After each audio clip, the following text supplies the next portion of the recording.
Əziz dostlar, Əhl-i Sünnədən olan bəzi qardaşlarımız belə bir iddia ilə çıxış edirlər. Şia diyor ki 12 imamın birinci imamına Tanrı, Allah hulul ettiği için ve Tanrı kisvesi kuşandığı için Hazreti Ali, onun çocukları da hululün bir parçası oldular. Burada deyilənlərlə bağlı bir neçə məqama diqqət yetirək. Birinci məqam. Bu iddianın mənbəyi haradadır? Əgər kimsə şiələrə görə Əliyə Allah hülul edib iddiasını irəli sürürsə, ilk növbədə ondan mənbə soruşulmalıdır. Elmi metodologiyada iddia edən şəxs sübut təqdim etməlidir. Odur ki, bu iddia ilə bağlı aşağıdakı suallara aydınlıq gətirilməlidir. 1. Bu fikir hansı şiə etiqad kitabında yazılıb? 2. Hansı şiə alimi bunu etiqad prinsipi kimi təqdim edib? 3. Bu fikir hansı Əhl-i Beyt imamından səhih sənədlə nəql olunub? 4. Bu fikir şiəlikdə əqidə prinsipi kimi qəbul edilirmi? Əgər bu sualların heç birinə cavab verilmirsə, iddia elmi baxımdan əsassız qalır. Çünki şiəliyin əsas etiqad mənbələri Quran və mütəvatir hədislərdir. Nə Quranda, nə də mütəvatir hədislərdə belə bir prinsipə rast gəlinmir. Bundan əlavə, şiələrin Qutub-ı Ərbə kimi tanınan ən mötəbər hədis topluları olan Əl-Kafi, Mən la yahduruhul fəqih, Təhsibul Əhkam və İstibsar əsərlərində də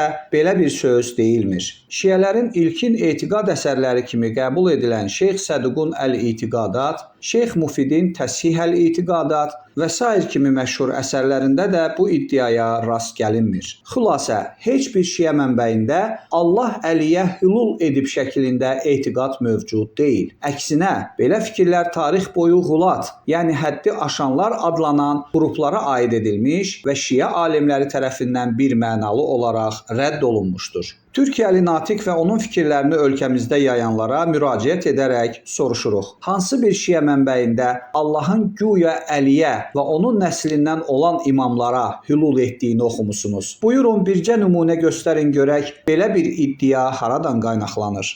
İkinci məqam.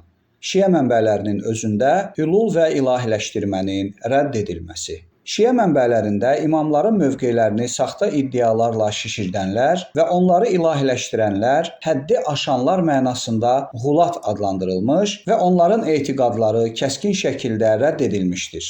Şiələrin ilkin dövr etiqad əsərlərinə müraciət edək. Şeyx Səduqun mövqeyi. Şeyx Səduq özünün Əl-İtiqadat əsərindəğulatın "Ennəhum kuffərun billahi Teala" ifadəsi ilə Allaha qarşı kafir olduqlarına, bütün bidət və zəlalət əhlindən daha pis olduqlarına etiqad bəslədiklərini qeyd etmişdir. Şeyx Səduq Əl-İtiqadat, həddi aşmaq və bütün işlərin insanlara həvalə olunduğu barədə etiqad babı, səhifə 138. Şeyx Səduq həmin əsərin 142-ci səhifəsində Allahın bəndələrdə təcəlli etməsi iddiasını həllaciyyə qulatlarının əlamətlərindən adlandıraraq onu rədd etmişdir. Beləliklə, ilkin dövr şiə alimlərindən olan Şeyx Səduq imamlara aid həddi aşanları açıq şəkildə küfr əhli hesab etmişdir. Şeyx Mufidin mövqeyi. İlkin dövr şiə alimlərinin ən görkəmli nümayəndələrindən olan Şeyx Mufid özünün Təshih Əl-İtiqadat Əl-İmamiyyə əsərində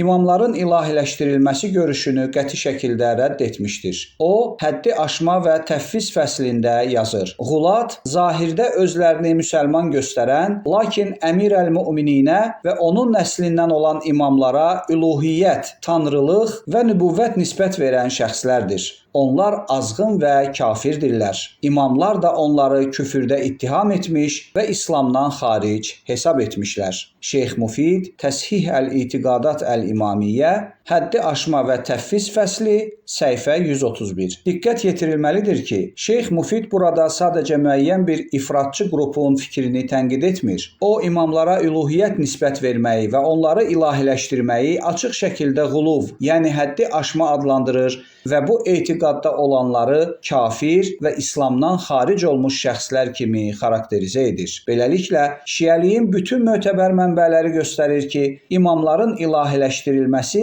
şiə etiqadının bir hissəsi deyil, tam əksinə şiə alimləri tərəfindən rədd edilmiş və küfr hesab olunmuş bir inancdır. Bu səbəbdən şiələrin İmam Əliyə Allahın hülul etdiyinə inandıqlarını iddia etmək şiəliyin təməl inanc prinsipləri ilə ziddiyyət təşkil edir. Üçüncü məqam. Praktik reallıq. Ən sadə empirik sual budur. Dünyanın müxtəlif ölkələrində, o cümlədən Azərbaycanda, İranda, İraqda, Bəhreyndə, Livanda, Yəməndə, Pakistanda, Səudiyyə Ərəbistanında və sair ölkələrdə 100 milyonlarla şiə yaşayır. Bu qədər şiə arasında gündəlik həyatda hansı şiə deyir ki, Allah Əliyə hülul edib? Bu şiə inancı olsaydı, şiələrin etiqad kitablarında, dini dərslərində, məscidlərində, saytlarında, digər etiqad prinsipləri kimi bu inanc da tədris olunmalı, təbliğ edilməli deyildimi? Halbuki belə bir vəziyyət müşahidə edilmir. Bu kimi iddialar şiə alimləri, şiə xətibləri, şiə mübəlliğləri deyil, şiəliyə qarşı təbliğat aparan şəxslərin dilindən eşidilir.